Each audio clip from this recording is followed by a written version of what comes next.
Bienvenue, aujourd'hui on se penche sur un texte théologique assez particulier. Il parle d'un concept original, l'évangile éternel. Oui, bonjour. Un concept fascinant en effet. L'idée centrale, si j'ai bien compris, c'est que cet évangile, ce n'est pas juste une réaction au péché.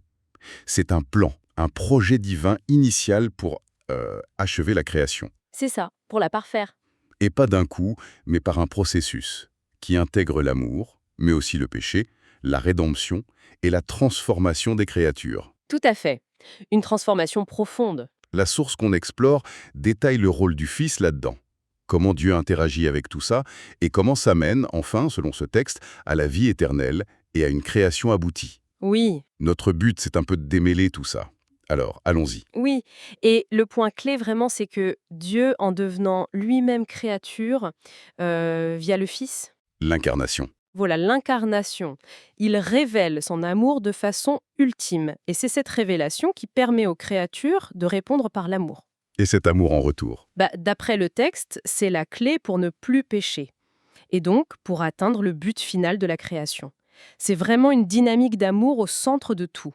Alors, dès le début, il y a un truc un peu déroutant. Le texte dit que la chute de certaines figures comme Hélène, Lucifer on imagine, et Adam, Oui.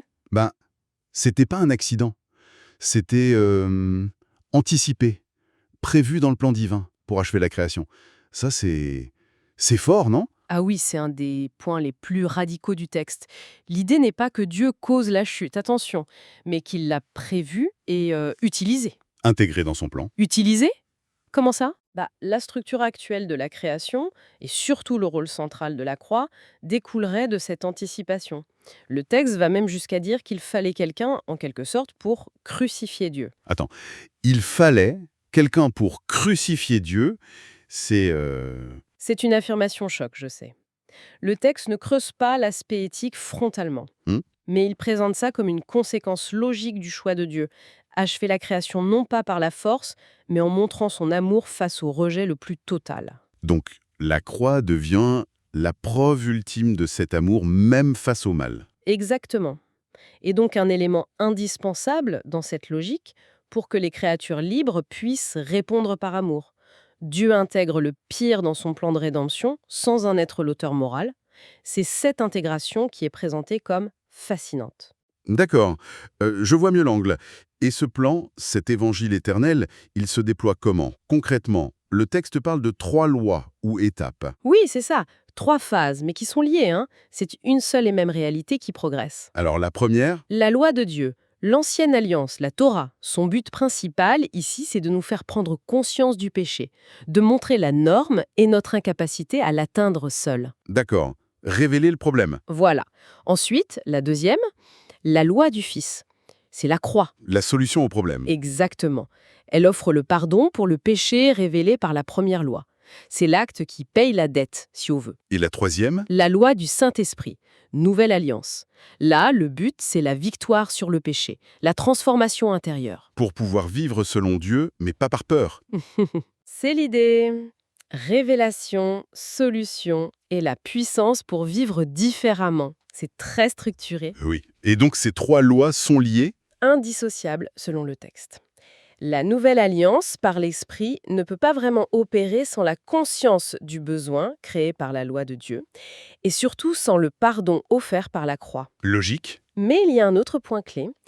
Il faut prouver que les commandements de Dieu sont non seulement justes, mais réalisables. Prouver leur véracité.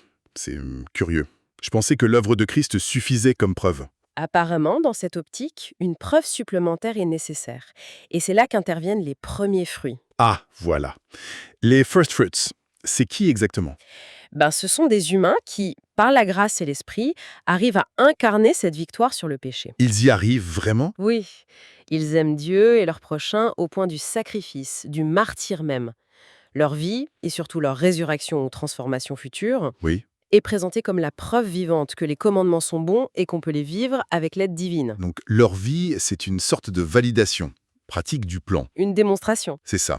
Leur victoire concrète sur le péché et la mort lèverait les doutes. Les doutes semés par Satan, peut-être, sur la bonté de Dieu. Et ça permettrait aux autres d'aimer Dieu en toute confiance. Voilà, sans plus aucun doute sur son caractère. C'est un élément essentiel pour comprendre la fin du processus tel que décrit ici. Et le texte identifie des groupes précis de premiers fruits. Oui, 3 groupes en progression. Le premier, j'imagine. Bien sûr, le premier-né d'entre les morts, le pionnier absolu. D'accord. Ensuite, un deuxième groupe.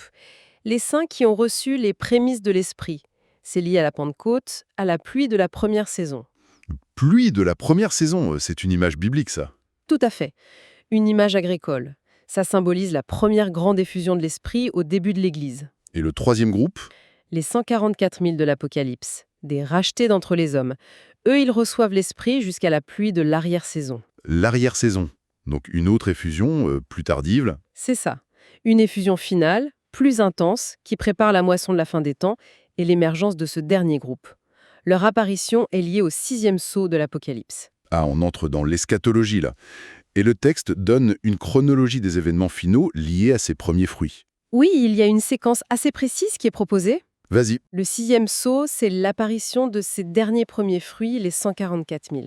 D'accord. La 6e trompette, c'est une période de grande épreuve, le règne de la bête, où le nombre de ces premiers fruits est complété, souvent par le martyr. Et ensuite? La 7e trompette. Là, c'est la première résurrection, celle de tous ces premiers fruits, avec Jésus en tête. Et c'est ça, la fameuse preuve. La résurrection des premiers fruits. Exactement.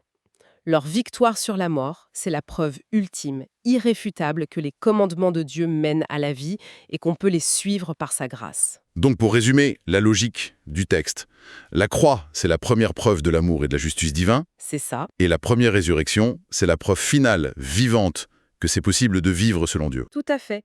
Et cette preuve, dit le texte, achève de perfectionner le libre arbitre des autres créatures. Perfectionner le libre arbitre, qu'est-ce que ça veut dire?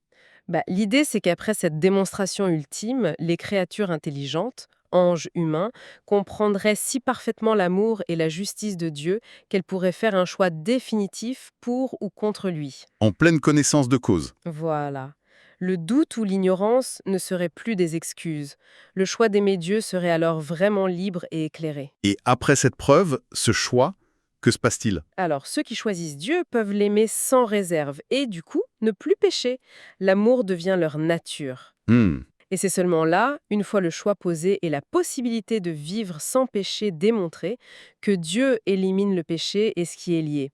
Les temps de feu dans l'Apocalypse. Et ça, c'est l'achèvement de la création. C'est ça. La création est purgée, achevée. C'est une vision très englobante.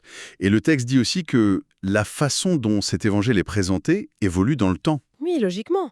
Si l'évangile contre le péché, il doit s'adapter aux stratégies de Satan, qui, lui, essaye d'empêcher les gens d'aimer Dieu. Comment ça évolue alors? Le texte montre une sorte de progression des attaques et des réponses. Pour Adam, La confiance directe en la parole de Dieu.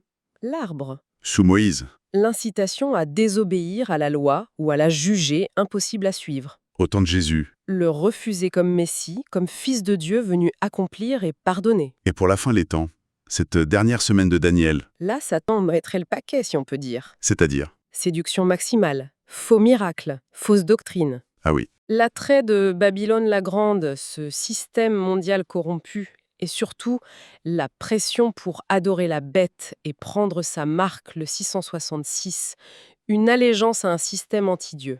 et face à ça, l'évangile éternel devient quoi? Un message d'urgence, un triple cri en fait, qu'on trouve dans Apocalypse 14. Les 3 anges. C'est ça, en gros. 1. Adorer Dieu le Créateur, pas les idoles ou la bête. 2. Babylone est tombée, sortez-en. 3. Attention, ne prenez pas la marque de la bête. C'est direct. Très direct. Et le texte insiste. Connaître l'Apocalypse, le petit livre, devient vital pour résister. Et les 144 000 là-dedans? Ils sont protégés, scellés, et ils ont une mission, proclamer cet avertissement, soutenir les autres croyants fidèles.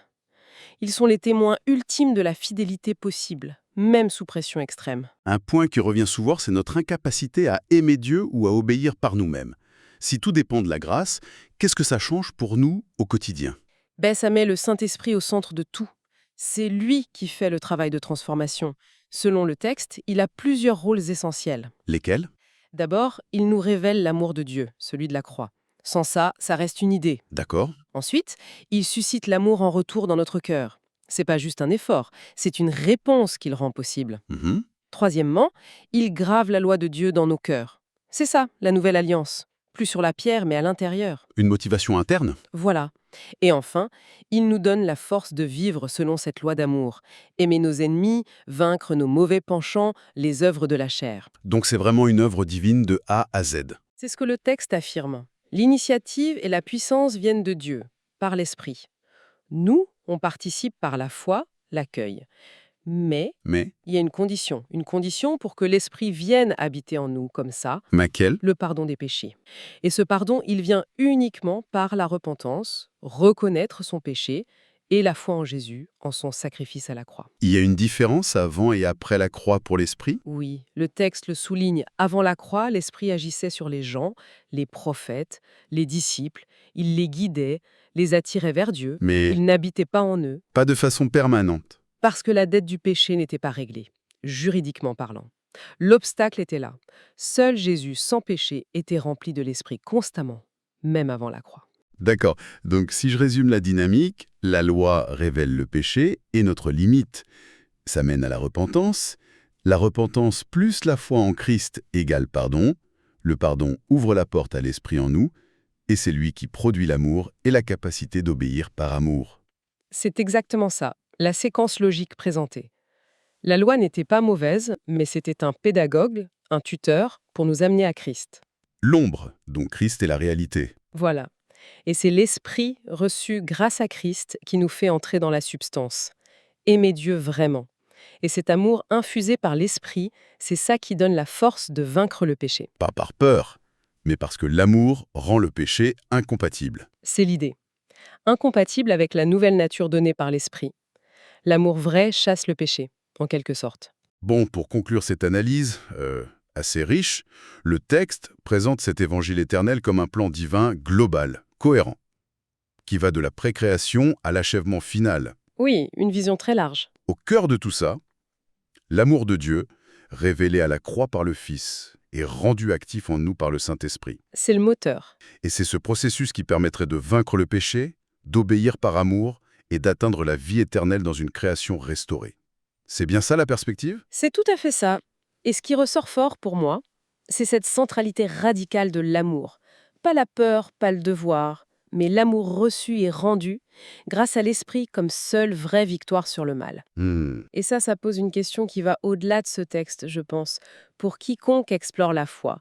Si l'obéissance profonde vient de l'amour et non de la crainte, qu'est-ce que ça change dans notre façon de voir la relation entre la créature et le Créateur? Comment ça redéfinit la vie spirituelle elle-même? Une question très pertinente pour terminer. Merci beaucoup pour cette exploration. Merci à vous.